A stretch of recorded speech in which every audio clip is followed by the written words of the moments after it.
Assalamu alaikum. So, welcome back to our channel where we talk about the current international issues and also about the Pakistan affairs. So, today we are going to be discussing a very important topic, which is the economic problems of Pakistan, which is a major challenge faced by Pakistan. So, we know कि पाकिस्तान एक बहुत ही rich country है when it comes to its natural resources and human capital. उसके बावजूद we have been facing economic instability. अगर हम मुख्तलिफ economic issues की बात करें तो पाकिस्तान काफ़ी अर्से से फेस कर रहा है major challenges from inflation to unemployment and from trade deficits to low foreign direct investment and the list goes on. So इस वीडियो में हम वन बाय वन तमाम इश्यूज़ को डिस्कस करने वाले हैं। Alright, so let's begin with it. So सबसे पहले जो एक इम्पॉर्टेंट इकनॉमिक इशू है पाकिस्तान का, दैट इज़ हाई इन्फ्लेशन। हम ये जानते हैं कि Pakistan has been grappling with high inflation rates and clearly government fail हो चुकी है इन कंट्रोलिंग इन्फ्लेशन रेट। अब यहाँ पर अगर हम इन्फ्लेशन की बात करते हैं कि उसको अगर हम डिफ़ाइन करें तो simply inflation is the rise in prices of goods commodities and services over time with no change in your earnings. मतलब कि ओवर टाइम जो बेसिक नेसेसिटीज़ हैं, फूड है, हाउसिंग है, उसकी प्राइसेस में हमें एक सिग्निफिकेंट इंक्रीज़ होता हुआ नज़र आता है। एज़ अ रिज़ल्ट हमारे लोगों की जो परचेजिंग पावर कैपेसिटी है वो काफ़ी हद तक रिड्यूस हो जाती है, जिसकी वजह से it makes difficult for people to afford basic necessities like food and housing. And currently जिस तेज़ी से पाकिस्तान का इन्फ्लेशन रेट हमें बढ़ रहा है, it is actually at all time high. तो उसको देखते हुए हमें ऑलरेडी एक सोशल अनरेस्ट नज़र आ रहा है and that's because people are not able to make ends meet. इसके अलावा हमारा नेक्स्ट इकोनॉमिक प्रॉब्लम है राइजिंग पावर्टी रेट। पावर्टी को अगर हम इन्फ्लेशन से लिंक करें तो इट्स वेरी क्लियर कि जितनी आपकी इन्फ्लेशन बढ़ेगी उतना ही आपकी पावर्टी भी इंक्रीज़ होगी, क्योंकि महंगाई की वजह से हमारे लोगों की जो परचेजिंग पावर कैपेसिटी है वो सिग्निफिकेंटली रिड्यूस होगी। एज अ रिज़ल्ट उनके लिविंग स्टैंडर्ड्स लो होंगे and as a result will see poverty. अगर हम डेटा देखें तो according to World Bank data nearly 30% of the country's population lives below the poverty line. So it is increasing at an alarming rate. So यहाँ पर government को बहुत ज़्यादा ज़रूरत है कि वो इस हवाले से एक अर्जेंट एक्शन ले और पावर्टी रेट को कंट्रोल करने की कोशिश करे। It should be seen as an issue of national security, क्योंकि जितनी पावर्टी राइज़ होगी उतना ही डायरेक्ट इम्पैक्ट पड़ेगा ना सिर्फ हमारे लोगों के लिविंग स्टैंडर्ड्स पर, but it will also directly impact our economy, क्योंकि इससे जो हमारी ओवरऑल कंट्री की ग्रोथ है और डेवलपमेंट है वो कम होगी। So to prevent our economy from deteriorating any further हमें इस हवाले से इमीडिएट एक्शंस और मेजर्स लेने चाहिए। अगर हम ये देखें कि पावर्टी के पीछे क्या रीज़न्स हैं, तो obviously number one reason is inflation, जिसके बारे में हम पहले बात कर चुके हैं, and another reason is unemployment. If you look at the statistics तो Pakistan with the population of over 220 million people, only 3.3% of the work force is employed in the formal sector, जिसका मतलब ये है कि more and more people are unemployment. As a result they are not able to earn a decent living and provide for their families, और जब ऐसा होगा तो obviously it will lead to poverty। इसके अलावा अगर हम अनएम्प्लॉयमेंट के इशू को एज एन इकोनॉमिक इशू की तरह डिस्कस करें तो सबसे पहले अगर अनएम्प्लॉयमेंट को डिफ़ाइन किया जाए तो mainly it is the share of the labour force that is without work but available for and seeking employment. और यहाँ पर पाकिस्तान की अनएम्प्लॉयमेंट के हवाले से बात की जाए तो पाकिस्तान के पास बहुत ज़्यादा ह्यूज परसेंटेज है of the young and educated population. और यहाँ पर अगर हम स्टैटिस्टिक्स को देखें तो according to CIU world fact book the total number of Pakistan's labor force is 57.2 million, making it ninth largest country by available human workforce।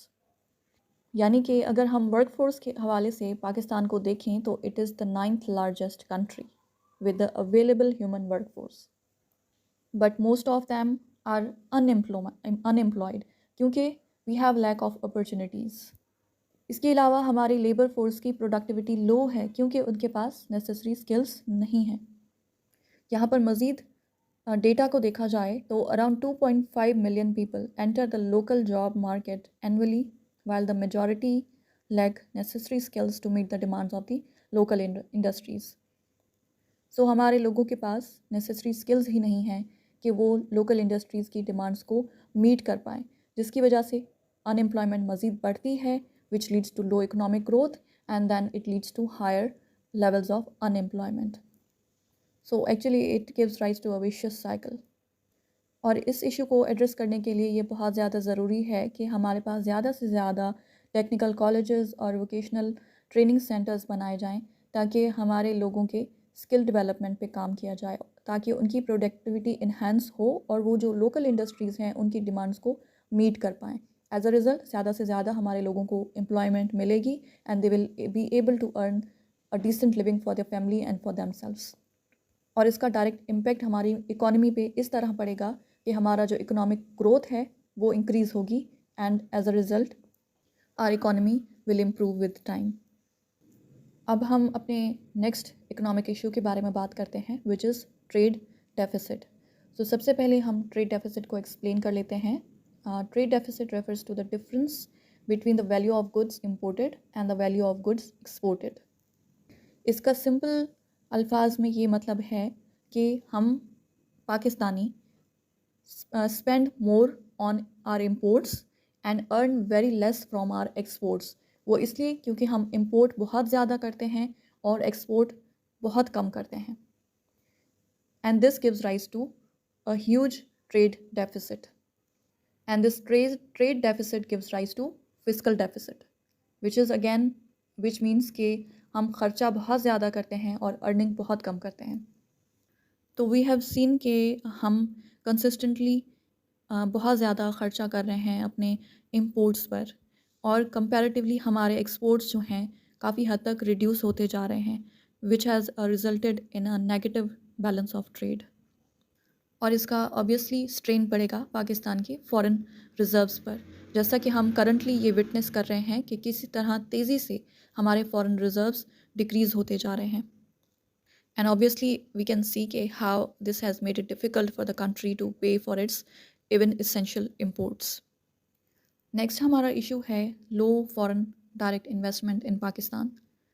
So ये पाकिस्तान की इकोनॉमी का एक बहुत ही मेजर कंसर्न है.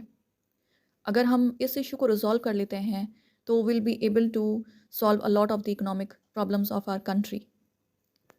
लेकिन क्योंकि पाकिस्तान में बहुत ज़्यादा पॉलिटिकल इंस्टेबिलिटी है, सिक्योरिटी इश्यूज़ हैं और lack of favourable business environment है, तो उसकी वजह से हम काफ़ी फेल हो चुके हैं in attracting the foreign investment in Pakistan.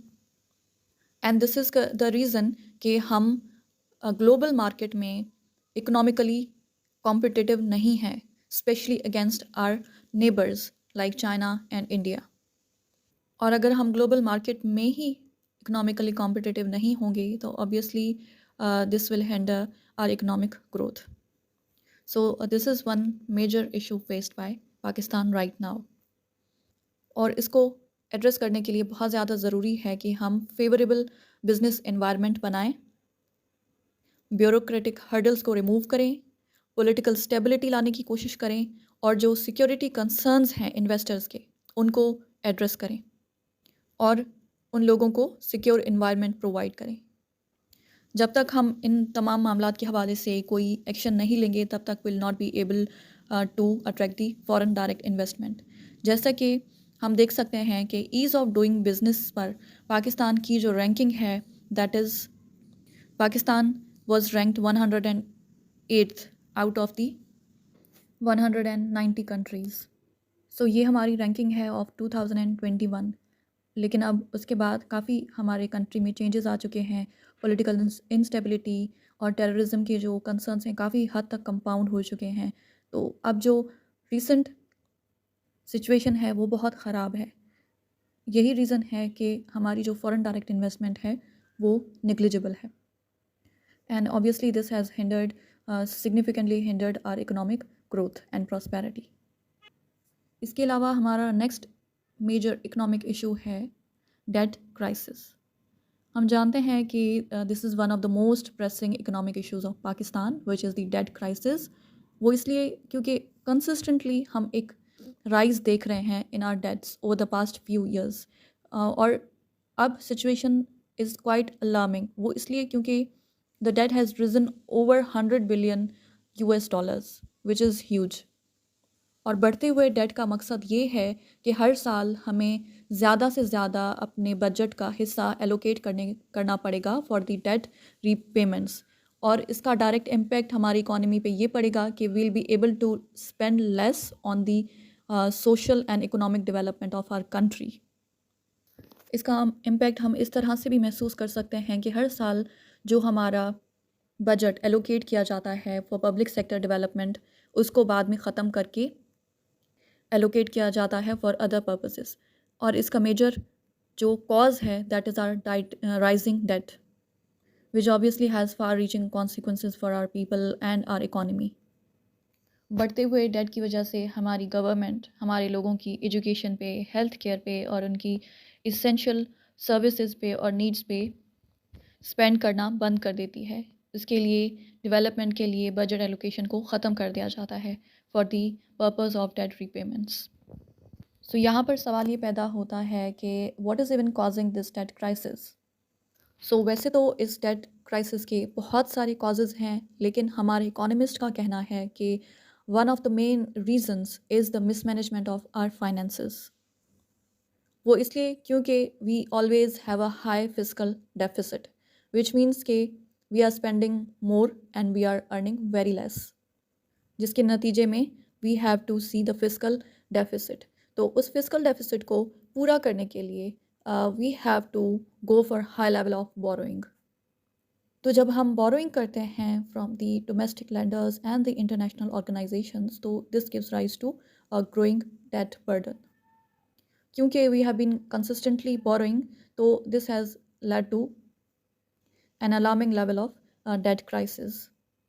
सो उसके लिए बेहतरीन काम जो हमारी गवर्नमेंट कर सकती है that is to manage our finances, यानी कि we have to adopt a more sustainable physical policy, जिसका एम और गोल ये हो कि हम अपने इंपोर्ट्स को रिड्यूस करें, अपने जो गैर ज़रूरी स्पेंडिंग है उसको ख़त्म करें और अपनी एक्सपोर्ट इंडस्ट्री पे इन्वेस्ट करें ताकि हम ज़्यादा से ज़्यादा एक्सपोर्ट करके फॉरेन रिजर्व्स अपने कंट्री में ला सकें, क्योंकि इसी तरह ही हम अपने इस डेट बर्डन को ख़त्म कर सकते हैं और अपनी इकोनॉमी को एक सही ट्रैक पे वापस ला सकते हैं।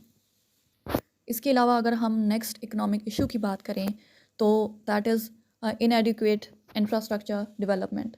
हम ये जानते हैं कि हमारा जो इंफ्रास्ट्रक्चर है वो काफ़ी ज़्यादा ख़राब है and we need to invest a lot to improve our infrastructure, क्योंकि हमारे कंट्री के जो रोड्स हैं, ब्रिजेस हैं और जो पोर्ट्स हैं वो काफ़ी ख़राब कंडीशन में है। और पुअर इंफ्रास्ट्रक्चर डायरेक्टली हमारी इकोनॉमी पे इम्पेक्ट करता है। वो इसलिए क्योंकि रोड्स, ब्रिजेस और पोर्ट्स ये हमारे रूट्स हैं फॉर आर ट्रेड, ये हमारे ट्रेड रूट्स हैं, मेजर ट्रेड रूट्स। तो अगर यही ख़राब होंगे तो it will lead to more and more difficulties for the businesses, and also it will significantly increase the transport cost of goods. तो इस तरह ना सिर्फ बिजनेसेस डिस्करेज होंगे बल्कि जो हमारा ट्रांसपोर्ट का कॉस्ट है वो काफ़ी हद तक बढ़ जाता है। तो we have to work on improving our infrastructure, क्योंकि उसके बिना हम फॉरेन डायरेक्ट इन्वेस्टमेंट भी अट्रैक्ट नहीं कर सकते। So this is one major issue that Pakistan needs to address. अगर हम अपना इंफ्रास्ट्रक्चर इम्प्रूव कर लेते हैं तो एज अ रिज़ल्ट हम फॉरेन डायरेक्ट इन्वेस्टमेंट भी अट्रैक्ट करेंगे and will be able to create more and more jobs. तो इस तरह will be able to increase our economic activity and economic growth, जिसका ऑब्वियसली बहुत एक पॉजिटिव इम्पैक्ट पड़ेगा on the overall economy of Pakistan. Next हमारा major issue है that is lack of industrialisation. Now you know कि लैक ऑफ इंडस्ट्रियलाइजेशन हमारी economy का एक मेजर इशू है, क्योंकि because of the lack of industrialisation हमारी जो इकोनॉमी है that is not export oriented. So उसके लिए बहुत ज़्यादा ज़रूरी है कि हम इंडस्ट्रियलाइजेशन की तरफ लेकर जाएं अपनी इकोनॉमी को, क्योंकि इसी तरह ही हम अपनी इकोनॉमी को एक्सपोर्ट ओरिएंटेड इकोनॉमी बना सकते हैं। And that is the key to success and prosperity and a flourishing economy. लेकिन करंटली हमारी जो कंट्री है उसकी इकोनॉमी लार्जली एग्रीकल्चरल बेस्ड है, लेकिन also our agriculture has not been performing very well for few last years. और industries तो वैसे भी हमारे पास बहुत कम हैं, तो उनसे हमारी जो अर्निंग होती है that's very low. And because of the lack of industrialization, we have the lack of job opportunities and hence more unemployment and obviously a rising poverty rate. अगर हम लैक ऑफ इंडस्ट्रियलाइजेशन के impacts की बात करें on a country, तो इससे पहले सबसे पहले तो इसका इम्पैक्ट ये होता है कि हम जॉब्स क्रिएट नहीं कर पाते। दूसरा, क्योंकि जॉब्स क्रिएट नहीं होती, इंडस्ट्रीज़ में काम नहीं होता, तो as a result we are not able to generate wealth for our country and our economic activity remains low, and then there is low economic growth. और लैक ऑफ इंडस्ट्रियलाइजेशन का एक बहुत ही बड़ा और जो बुरा इम्पैक्ट है दैट इज़ कि पाकिस्तान को अपनी इंडस्ट्रीज़ ना होने की वजह से, डोमेस्टिक इंडस्ट्रियलाइजेशन ना होने की वजह से पाकिस्तान को वो तमाम गुड्स और सर्विसेज भी इंपोर्ट करनी पड़ती हैं फ्रॉम अदर कंट्रीज़, जो कि it can easily produce domestically. और इस ज़्यादा इंपोर्ट की वजह से हम एक्सपीरियंस करते हैं ट्रेड डेफिसिट, जो कि obviously gives rise to a disturbed balance of trade, और जो हमारे फॉरेन रिजर्व्स हैं ड्रेन होते हैं। Consequently the result is the crisis of the balance of payment. Balance of payment crisis तब होता है when you are sending much more dollars outside of your country and bringing very less dollars to your own country. ठीक है, this gives rise to a crisis of the balance of payment. इसके अलावा हमारी economy पे जो directly impact करता है issue that is corruption. So corruption is a major issue in Pakistan. इसका अंदाज़ा हम यहाँ से भी लगा सकते हैं कि जो newly released corruption perception index है which was released by the Transparency International, उसमें Pakistan has been ranked 140 out of the 180 countries. So obviously corruption का एक बहुत ही बुरा और डायरेक्ट इम्पैक्ट है किसी भी कंट्री की इकोनॉमी पे, क्योंकि इस तरह जो इन्वेस्टर कॉन्फिडेंस है वो लूज़ होता है। There as a result there is reducing investment in the country. इसके अलावा जो ब्यूरोक्रेटिक हर्डल्स हैं, जो ब्यूरोक्रेसी में करप्शन है, उसकी वजह से हमारे जो बिजनेसेस हैं वो काफ़ी ज़्यादा डिस्करेज होते हैं। As a result they leave the country. Moreover जो ईयरली बेसिस पे हमारा रेवेन्यू कलेक्ट होता है वो सिग्निफिकेंटली डिक्रीज़ हो जाता है। तो ओवरऑल करप्शन का ज़्यादा होना डिस्करेज करता है फॉरेन डायरेक्ट इन्वेस्टमेंट को और the establishment of new businesses and industries. So obviously the government of Pakistan needs to take concrete steps to improve the economy, और उसके लिए बहुत ज़्यादा ज़रूरी है कि आप करप्शन को एलिमिनेट करने के लिए इफ़ेक्टिव पॉलिसीज़ डिज़ाइन करें और डिजिटलाइजेशन को इंट्रोड्यूस करें इन योर सिस्टम्स, ताकि बिजनेसेस के लिए एक कंड्यूसिव इन्वायरमेंट पैदा हो पाए। So let's end this video here. So these are actually some of the major economic problems that Pakistan is facing right now. लेकिन इन तमाम मसले मसाइल को देखते हुए आपको होपलेस होने की ज़रूरत नहीं है, because it's not all Doom and gloom.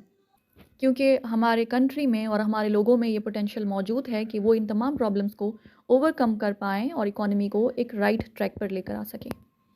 We just have to do is to adopt the right policies and take effective actions. ठीक है, उसी तरह ही हम एक स्टेबल और थ्राइविंग इकोनॉमी अचीव कर सकते हैं। So let's end this video here. We hope that you found this video informative and engaging.